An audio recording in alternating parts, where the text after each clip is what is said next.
todos nós passamos por jardins do Getsemane.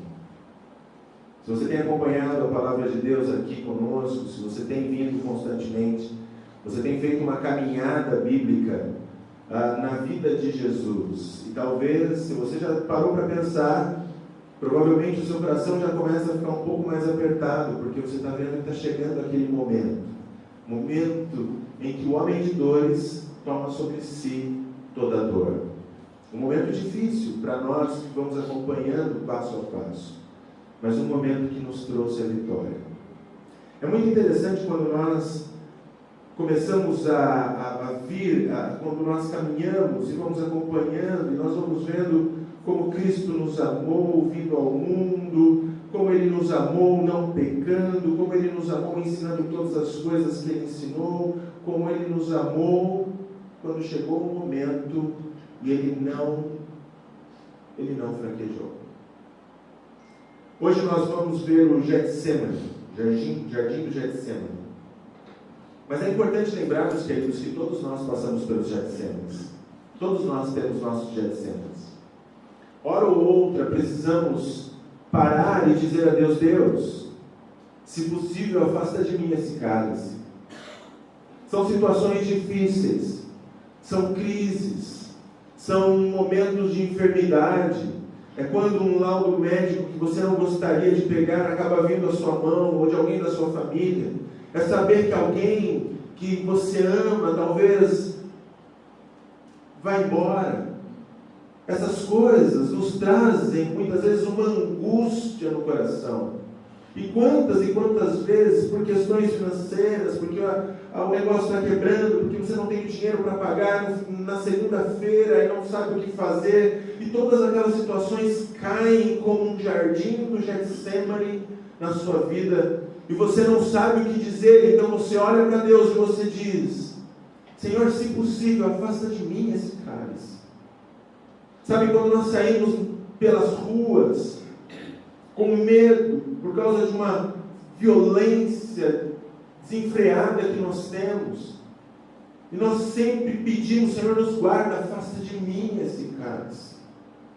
Mas sabe, hora ou outra, todos nós precisamos encarar nossos Getsemanes. E a questão, então, é como vamos encarar. E a canção diz já como devemos encarar: com o coração igual a dele. Porque se nós não tivermos um coração igual ao de Deus, um coração igual ao de Jesus, nós vamos sofrer uma terrível e penosa consequência nos nossos Getsemanes. Eu quero convidar você então a ler comigo. Nós vamos acompanhar essa trajetória. Nós temos os 4 evangelhos, mas nós vamos acompanhar em Marcos, capítulo 14, versículo 32. Nós vamos primeiro ver a forma errada de passar pelo Getsemane, a forma como os discípulos passaram no Getsemane, e depois nós vamos ver a forma certa, com o coração igual ao do nosso Deus. Marcos, Evangelho de Marcos, capítulo 14. Nós vamos ler a partir do versículo 26. Marcos 14, a partir do versículo 26. A palavra de Deus diz assim: Tendo cantado um hino, saíram para o Monte das Oliveiras.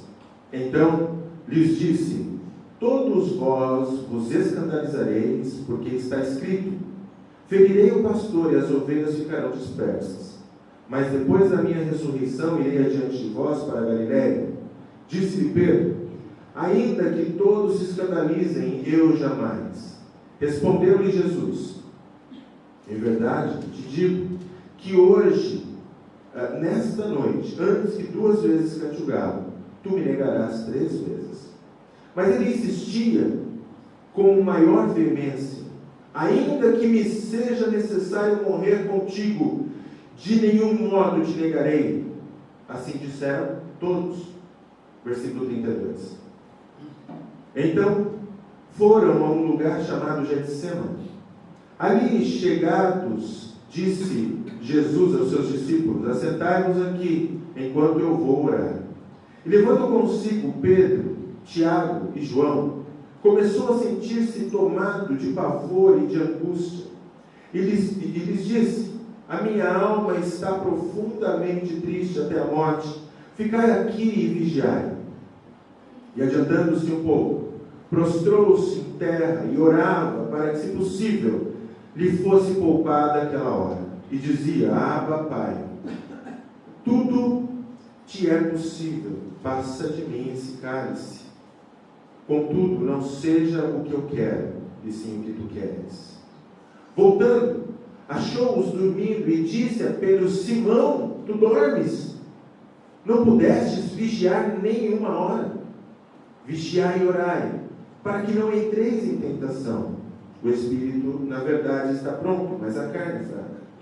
Retirando-se, de novo orou, repetindo as mesmas palavras. Voltando, achou-os outra vez dormindo, porque os seus olhos estavam pesados, e não sabia o que lhes responder. E veio pela terceira vez, e disse-lhes: ainda dormes? E repousais? Basta. Chegou a hora, o Filho do Homem está sendo entregue nas mãos dos pecadores. Levantai-vos, vamos, eis que o traidor se aproxima. Meus irmãos, um dia para os discípulos como qualquer outro dia. Um dia como qualquer outro dia. Eles começam esse dia, o que para nós tem uma pequena diferença, é importante entendermos, porque o dia do judeu é diferente do nosso dia. O dia do judeu ele termina por volta das 6 da tarde, quando o sol se põe. Então ali termina aquele dia e começa já o próximo dia. Então, o que nós temos aqui é que na quinta-feira, se você gostar daqui, tem gente que acha que é quarta, tem gente que acha que é quinta, enfim, existe uma grande disputa nisso, mas vamos lá, na quinta-feira, o tradicional, na quinta-feira, Jesus teve várias coisas, ensinou várias coisas, foi um dia cheio, um dia cansativo. Jesus termina esse dia da quinta-feira, então antes das 6 horas da tarde, com uma ceia, onde ele institui ali aquilo que nós hoje fazemos, que é a nossa ceia. Ele teve a Páscoa, enfim, a ceia. Depois das 6 horas da tarde, então nós já estamos na sexta-feira do judeu, mas para nós, nossa forma de examinar, a nossa forma de ver, é o mesmo dia. Eles saíram dali do jantar e eles então saíram para o Monte das Oliveiras, onde tudo vai acontecer, Jesus vai ser pego e todas as outras coisas. E aí, isso vai acontecendo durante toda a noite, julgamento e tal, para que na sexta-feira, nossa sexta-feira, Jesus seja ali crucificado e todas as coisas aconteçam. Bom, então, voltando lá, os homens tiveram um dia extremamente agradável com Jesus. Como todos os dias, eu acho, com Jesus devem ser agradáveis. Jesus ensinou várias coisas, Jesus preparou uma ceia para eles, olha, uma linda ceia. Jesus, como sempre, trouxe grandes ensinamentos para os discípulos. Lembre-se, Jesus está sempre ensinando esses homens, Ele traz aquele grande ensinamento para os discípulos, ele cinge-se com uma toalha, ele lava os pés dos discípulos, eles provavelmente ficaram envergonhados, porque eles estavam falando lá quem era o maior, quem era o menor, que toda aquela história, Jesus vai lá dar uma lição para aqueles homens, mostrando que maior é aquele que serve, maior é aquele que se prostra, se submete, não existe maior, Jesus é o maior e ele serviu, a importância de servirmos. Ele então termina aquele momento, ele identifica aquele que vai ser o traidor, ninguém percebe direito, está todo mundo tão ali preso no seu próprio mundo, está todo mundo tão preso em si mesmo, que eles nem percebem o que está acontecendo. Eles saem, atravessam um rio, vão em direção ao Monte das Oliveiras, que fica muito perto ali de Jerusalém. Então, eles chegam ali no Monte das Oliveiras, eles vão para um jardim chamado Getsêmani. Tá bom, aqui é onde o pessoal faz óleo, onde eles espremem ali, moem a azeitona, né? E para fazer o óleo, normal, tudo ok, para eles nenhuma mudança. Jesus olha e fala, vocês fiquem aí, eles já estão acostumados com essa história. Jesus ora na hora que era para dormir. É hora de dormir, eu estou cansado o dia inteiro, mas lá vai Jesus, ele sempre faz isso. Né? Sempre ele vai orar de madrugada, ele sempre tem, enfim, o homem que não para, esse Jesus. E os homens estão atrás dele. Ele deixa ali os discípulos, vocês fiquem aqui, eu vou ali orar, vou levar comigo aqueles que vão normalmente com ele para coisas extras. Então ele vai lá, chama Pedro, Tiago, João, vocês vão comigo. Algo diferente está acontecendo, queridos. Não está normal, não está normal. Os discípulos talvez não tenham percebido, mas algo está acontecendo. Jesus olha e fala, minha alma está angustiada até a morte. Talvez Pedro tenha pensado, lá vem Jesus de novo com essa história de morte. Toda hora Jesus vai dizer que vai morrer, que vai morrer. Meu Deus, mas olha, eu já falei para ele, eu não vou deixar. Eu vou atrás dele, onde for, eu tiro a minha espada, eu vou defendê-lo, isso não vai acontecer. Mas tá bom, vai lá orar então, Jesus. Se você vai se sentir melhor, vai lá orar.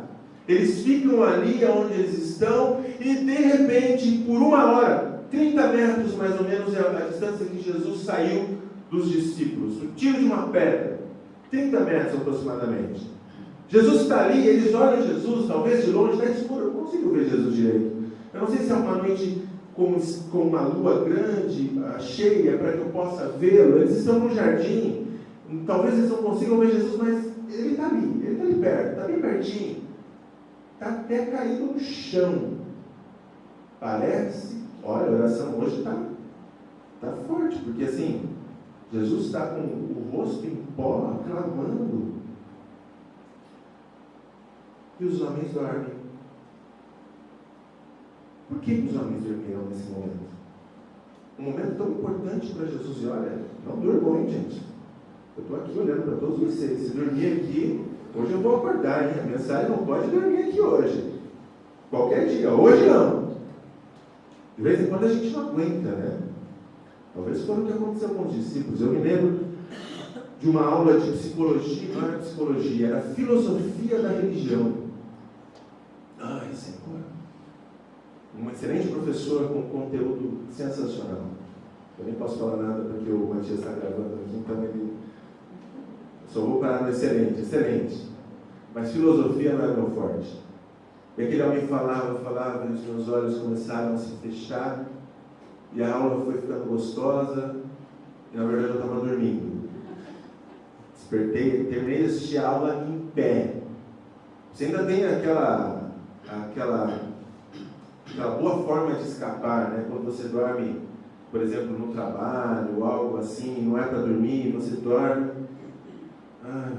gostoso, de repente chega alguém, você percebe que alguém chega, você abre o olho, a pessoa está olhando para você, você fala, só um minutinho, em nome de Jesus, abençoa, Pai. Amém. Pode falar o que é que você estava querendo? Não façam isso aqui, hein? Os homens estão dormindo, gente. Como assim? Um momento de maior necessidade de Jesus.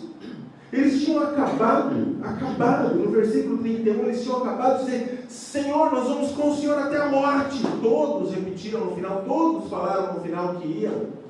E os homens estão dormindo. Sabe, uma das respostas que pode nos trazer, Lucas tenta ajudar. Lucas tenta dizer que era por causa da tristeza. A tristeza fez com que esses homens dormissem. Eu acho que Lucas está ajudando um pouquinho. Nós sabemos que Lucas, ele é um discípulo de Paulo. Lucas não é um dos 12, Lucas não é tão próximo. Por exemplo, Marcos, ele é um intérprete de Pedro. Marcos escreve aquilo que Pedro vai mandando ele escrever. Mateus era um dos discípulos. João era um dos discípulos, mas Lucas não.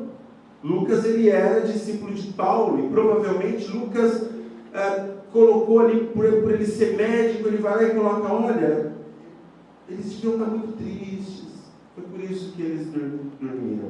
Desculpa, eu acho que Lucas está amenizando um pouco aquela situação para não parecer tão feio, né? Porque ficou extremamente chato esses homens dormindo. Mas olha só, o que faz com que esses homens dormam? Provavelmente por eles não terem se dado conta do que está acontecendo. Por eles estarem presos demais em si mesmos. Sabe, esses homens, eles não conseguem enxergar espiritualmente o que está acontecendo. Esses homens estão presos demais, eles estão em si mesmados. E quando nós estamos em si mesmados, quando nós nos acostumamos com o ambiente, quando nós nos acostumamos com o que está ao nosso redor, nós começamos a descansar, nós começamos a ficar numa boa. Sabe, muitas vezes as pessoas que estão de fora estão vendo o nosso barco afundar e a gente está ali numa boa, a gente nem percebe que o barco está afundando. Por quê? Porque nós nos acostumamos com aquela situação, nós nos acostumamos com aquele momento. Nós somos, queridos, o ser humano é extremamente adaptável a qualquer situação. A qualquer situação. Eu saio daqui, eu vou até o Acre. Eu chego no Acre, eu olho para o Acre e eu penso, Deus, como esse povo vive aqui tão feliz e tão bem? Porque, olha, é difícil, calor, que, meu Deus do céu. Você sai do avião, parece que você está saindo, assim, num forno ligado, uma calor, aquela umidade, não tem uma infraestrutura, não tem o saneamento é precário, não tem. Um lugar onde nós estávamos uma vez, não tinha tratamento de esgoto, enfim, o esgoto estava ali a céu aberto, aquele negócio todo, a gente chega lá e fala, não toma água, porque se tomar água você vai passar mal, e aquele negócio todo, olha, é muito difícil, é muito complicado, só que eles estão vivendo normalmente, dia após dia. Por quê? Porque eles se adaptaram àquilo. Se os acreanos forem lá para o Haiti, eles vão falar, como esse povo vive? Agora, quando os haitianos chegam no Acre, é um paraíso. Quando o acreano chega aqui em São Paulo, meu Deus, como vocês vivem? É demais aqui. O esgoto não está na calçada. Aliás, tem calçada, tem asfalto. Olha, o negócio aqui é demais. Tem ônibus. Lá, por exemplo, na cidade de Sena Madureira, não tem ônibus lá. Se quiser andar, você vai andar de pau de arara. Olha, tem médicos, tem mais do que um hospital. Tem mais do que um médico na cidade. Gente, vocês estão no paraíso. São Paulo é paraíso. Só que para nós estamos adaptados. A gente reclama, mas a gente está adaptado. Quando vem o pessoal do primeiro mundo para cá, fala, como esse povo de São Paulo vive? Gente do céu, olha como eles vivem. Eles sobrevivem. Mas para nós está tudo normal. Sabe o que isso representa, gente? Que nós estamos sempre nos adaptando àquilo que está ao nosso redor. Nenhum problema. Porque você precisa se adaptar para viver, conseguir sobreviver. Mas tem um problema nisso. Nós nos adaptamos tanto que nós queremos fazer desse mundo um paraíso. Deixa eu te dizer, talvez você saia daqui muito chateado comigo hoje. Nós não moramos mais no paraíso. Nós vivemos em um lugar que está vivendo, que está passando pela consequência do pecado de Gênesis. Nós estamos sofrendo a consequência do pecado até hoje. Nós fomos expulsos do paraíso. Aqui não é mais o paraíso.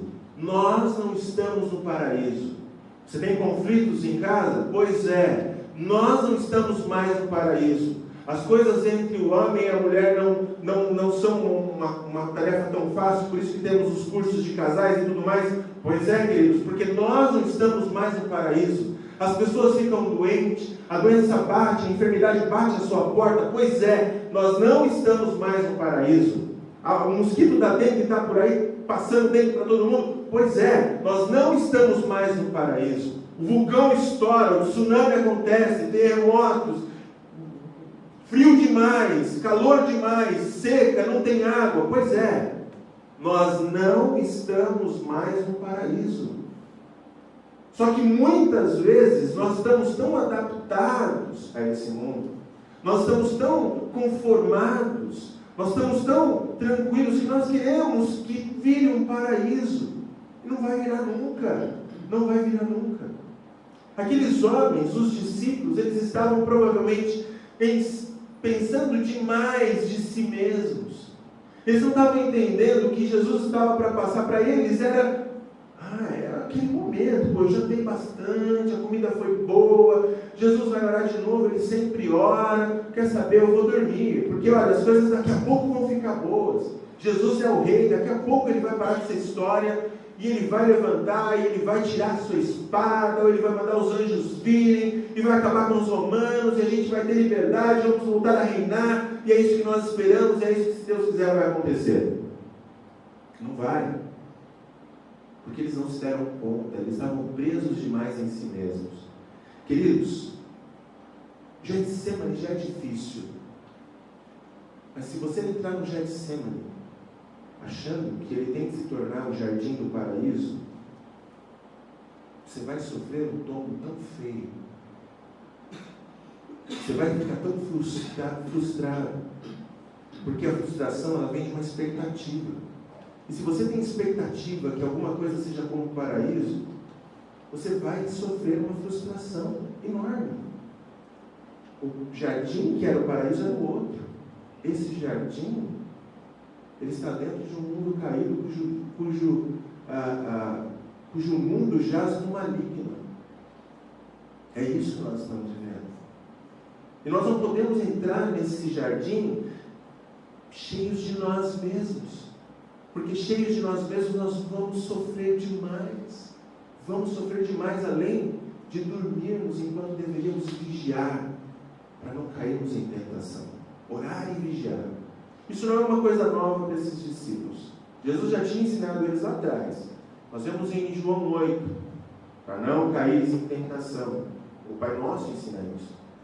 Mas lá estão esses homens dormindo. Jesus volta e fala, olha, gente, vamos orar e vigiar.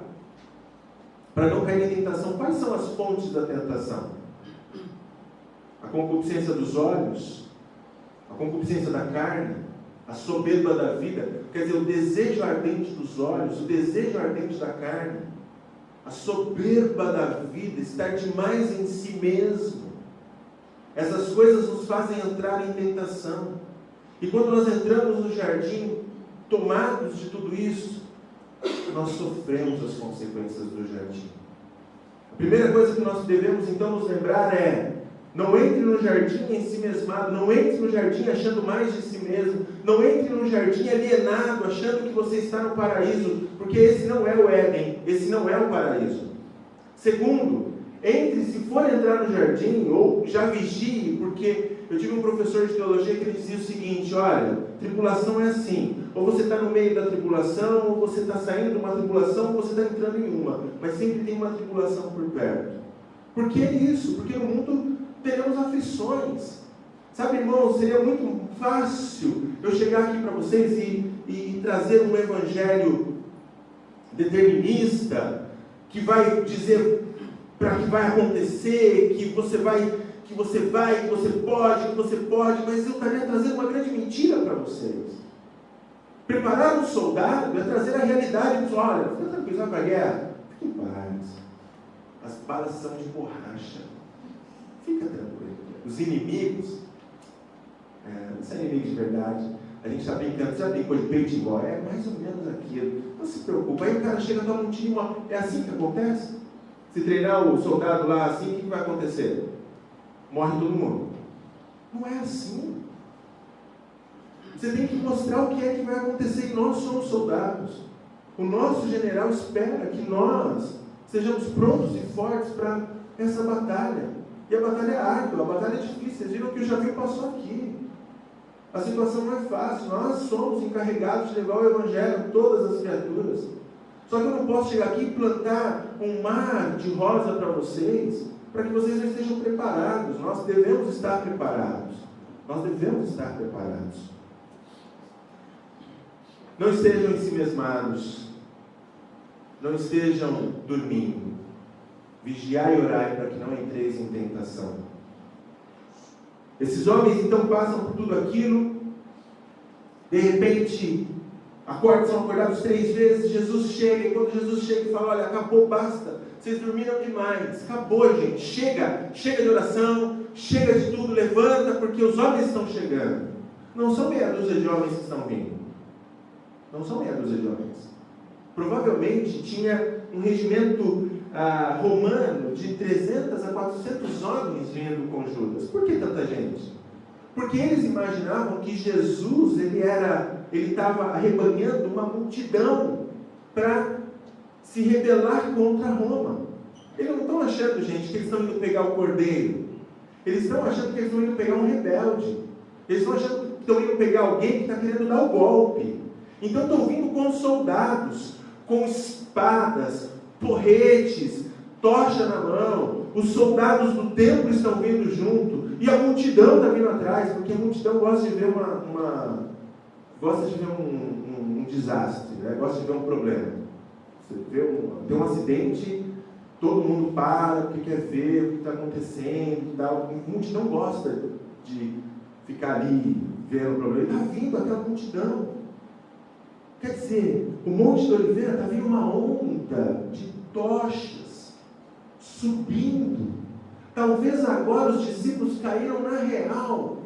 Só que quando você passa pelo Getsemane como eles passaram, você luta com as suas próprias forças, com as suas próprias armas. E foi o que Pedro fez. Quando chegaram lá, quem é Jesus? Todo mundo caiu. Acho que Pedro pensou, é agora. Tirou a espada e cortou a orelha de Malco. Glória a Deus, porque Deus sempre corrige as nossas besteiras. Se ele não tivesse colocado a orelha de Malco no lugar, nós teríamos provavelmente 4 cruzes e não 3. Mas não era esse o plano. Jesus precisava daquele homem vivo. Jesus precisava que ele fizesse a parte dele, depois que Jesus fizesse a que lhe era cabido. Jesus conserta as coisas. E aí nós vemos Pedro negar a Cristo. Essa é mais uma das coisas que acontecem quando nós passamos pelo Getsemane com as nossas forças. Nós negamos a Cristo. Porque nós estamos tão frustrados de passar pelo Getsemane. Nós estamos tão tristes de passar pelo Getsemane. Nós estamos tão angustiados de passar pelo Getsemane, que a gente começa a colocar a culpa. A gente não fala, mas assim, a culpa é de Deus. Deus não está fazendo. Deus não está fazendo. Frustração, uma expectativa que não foi alcançada. Pedro negou a Cristo, bem, por medo, mas isso também acontece quando passamos por Getsemane. Bom, não vai dar tempo, vamos lá. O que Jesus fez? O coração igual ao de Cristo. Como passar pelo Getsemane e sairmos vitoriosos no final do jardim? Para Jesus é tudo diferente, queridos. As coisas estão acontecendo. Aquele jantar foi um último ensinamento. Eles saem do jantar, eles atravessam um rio chamado Cedron. Para os discípulos, só uma canela molhada, uma pedra molhada, atravessando o rio. Para Jesus, algo que já começa a apertar o coração. O Cedron é o mesmo rio que Davi passou. Ele é um rio chamado de denso, escuro, porque ele ficava perto do templo. Então, todo aquele sangue do sacrifício, quando tinha um sacrifício, o sangue descia para esse rio e as águas ficavam escuras e densas. Então ele não era um rio que era lembrado como necessariamente um rio de águas cristalinas, que as pessoas iam nadar ali. Não, ele é um rio lembrado pelas águas densas e escuras.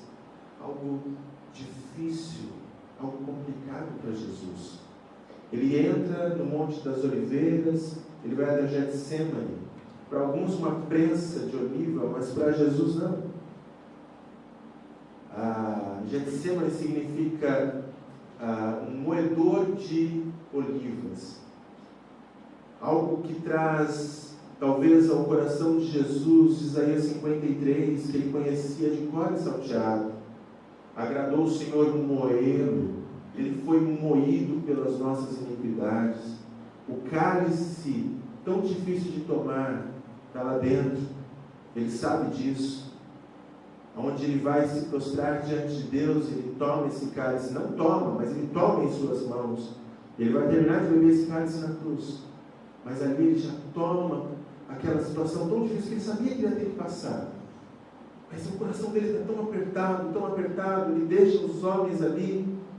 Ele precisa de um momento, mas ele precisa de um precisa passar por um momento, mas não sozinho. Ele chama os 3 discípulos, aqueles 3 que já viram ele ser transfigurado, já viram ele em glória, que já viram ele ressuscitar, que já viram tantas coisas. Chama aqueles 3, ele leva aqueles 3. Deixa os 3 aqui, porque é um momento também particular com Deus. Nós não sabemos se os discípulos podiam ouvir a conversa dele com Deus, ou se depois que Jesus ressuscitou, naquele tempo que Jesus passou aqui, Jesus falou para eles. Talvez eles tenham perguntado: Jesus, o que foi que o Senhor orou no Getsemane? Talvez ele tenha dito ali, ou talvez eles tenham ouvido. O que eu sei é que Hebreus me diz que ele estava em lá. Vamos dar uma olhadinha? Nosso tempo está corrido, mas eu acho que está aqui. Hebreus capítulo 5,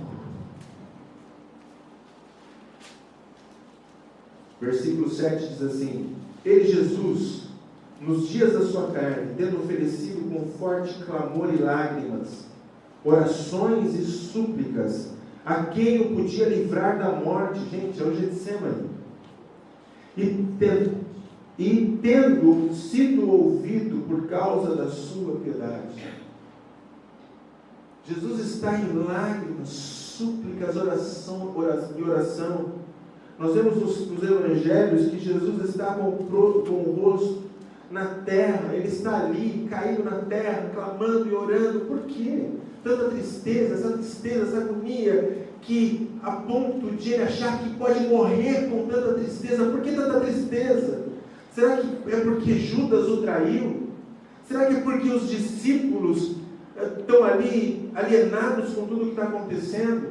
Será que é porque ele será julgado pelos judeus? Será que é por causa dos cravos que ele vai receber? Será que é por causa da cruz, das chibatadas? Será que é por causa dos murros que ele vai tomar no seu rosto? Será que é por causa da humilhação? Será que é por causa... Por que Jesus está tão agoniado, tão entristecido? A resposta, queridos, Isaías 53. Vamos dar um pouquinho assim. Isaías 53. Veja o versículo 10. Se você quiser, pode apenas ouvir, eu vou ler para você. Isaías 53, 10 diz assim: Todavia o Senhor agradou moê-lo, fazendo enfermar, quando der ele a sua alma como oferta pelo pecado. Verá a sua posteridade e prolongará os seus dias, e a vontade do Senhor prosperará em suas mãos. Jesus sabia que o que estava para acontecer, e o que mais deixava Jesus agoniado e entristecido, não eram os cravos, não era a cruz, era o pecado. Ele tomaria sobre si todos os nossos pecados. Todos os nossos pecados. Um Deus santo, que nunca pecou, tomaria sobre si o pecado da humanidade toda, passado, presente e futuro. Você sabe o que é isso? Todo pecado. O pecado nos separa de Deus. O pecado faz com que nossas orações não cheguem. Todo pecado.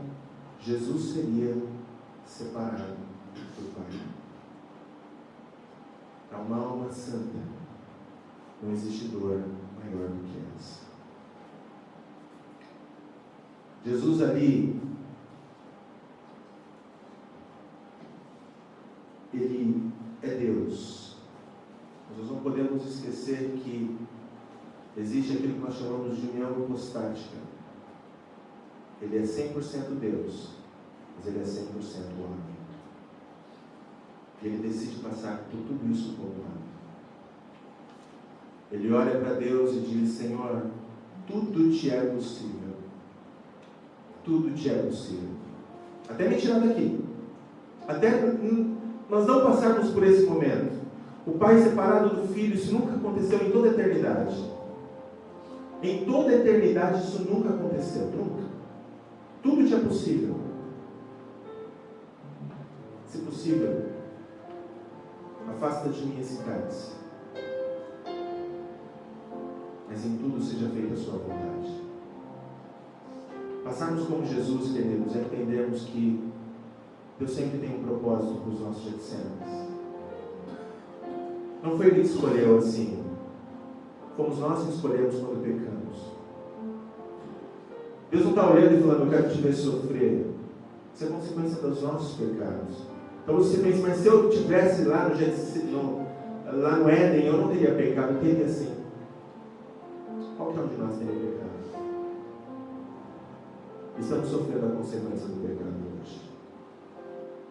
É importante entendermos que tudo é possível para Deus, mas nós devemos nos prostrar diante da sua boa, perfeita e agradável vontade.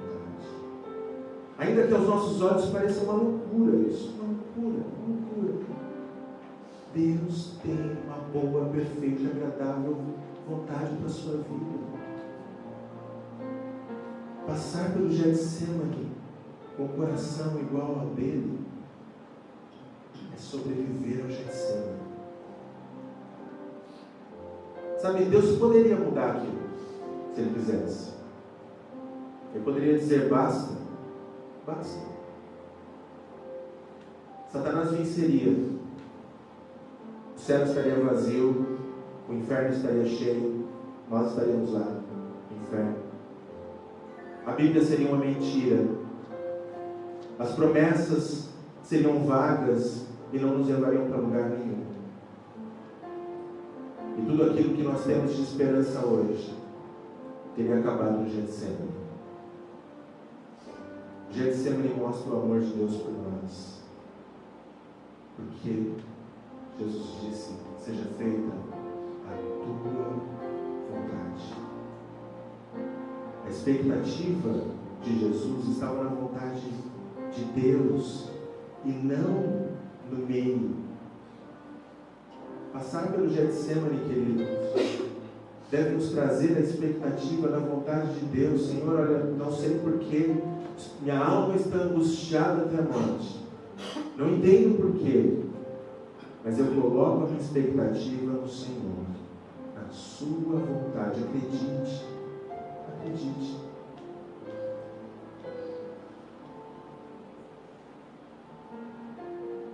Coloque algumas coisas no seu coração.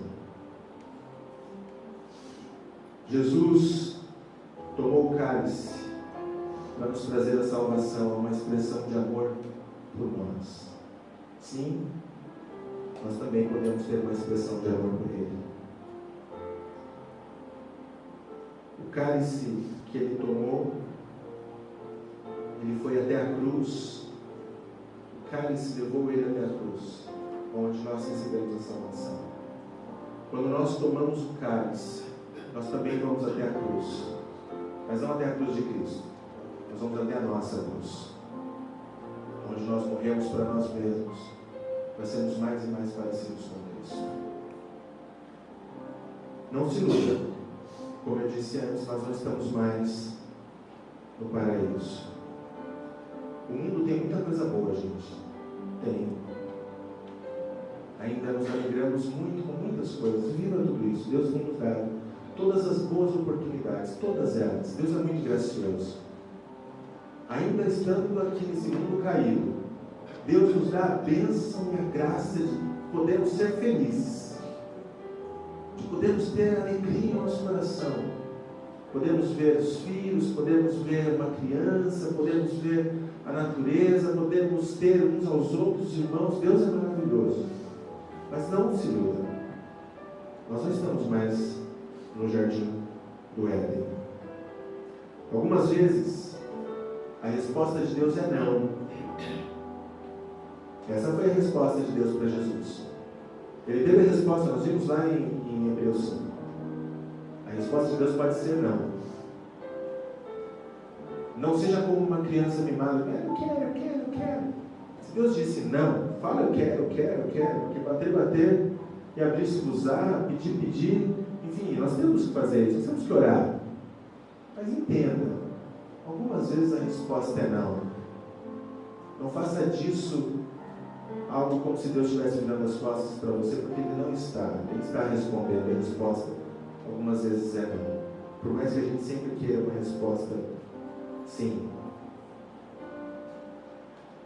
E algumas vezes nós vamos ter que tomar o cálice. Para isso, ore e vigie, para não cairmos em tentação. Entenda que a vontade de Deus é boa, perfeita e agradável, e Ele é soberano sobre todas as coisas. E por último, Lucas diz no versículo 43 que Jesus foi servido por um anjo que o consolava. O anjo não trouxe algo diferente. O anjo trouxe consolo. E nós, nossas vidas? Quando Jesus foi, Ele disse, Ele foi nos preparar para isso, aquilo que Ele foi preparar de melhor para nós, está lá em cima. Mas Ele falou, eu vou, mas eu vos deixo, quem? O Consolador. Você nunca está sozinho no jardim. Todo jardim traz o seu Consolador. Nós temos o nosso. O Consolador. Que está ao nosso redor, dentro de nós, nos ajudando a passar por toda dificuldade, por toda dor, por toda luta, por todo jardim. Os seus olhos vamos olhar. Grandioso Deus, difícil, Pai, olhar para o seu jardim. Talvez olharmos para o jardim e imaginarmos que nós estamos no Éden seja mais fácil. Mas Deus, será isso que o Senhor quer? Fazer bebês que não têm ideia do que está acontecendo, provavelmente estaremos todos dormindo. Provavelmente, Deus, e eu creio nisso, o Senhor nos quer fortes. Que o Senhor possa, Pai, colocar as suas mãos sobre as nossas vidas e nos ajudar nesse jardim. Se possível, Deus aqui e eu, Pai, na qualidade de ministro, eu oro ao Senhor, não apenas para essas vidas, mas para a minha vida, para todos nós. Se possível, afasta de nós esse cálice, Deus. Afasta os cálices amargos, os cálices tristes, os cálices difíceis, o cálice de enfermidade. Afasta, Senhor, em nome de Jesus, afasta esse cálice de nós. Mas em tudo, seja feita a tua vontade, assim na terra como nos céus. E nós descansamos na sua boa, perfeita e agradável vontade, ó Deus. Entregando as nossas vidas, sabendo que o Senhor tem melhor para nós. Em nome santo de Jesus, fortalece-nos e ajuda-nos. E ser conosco em todo momento, consolando, guardando, encorajando e nos protegendo em nome de Jesus. Amém. Vamos ficar de pé?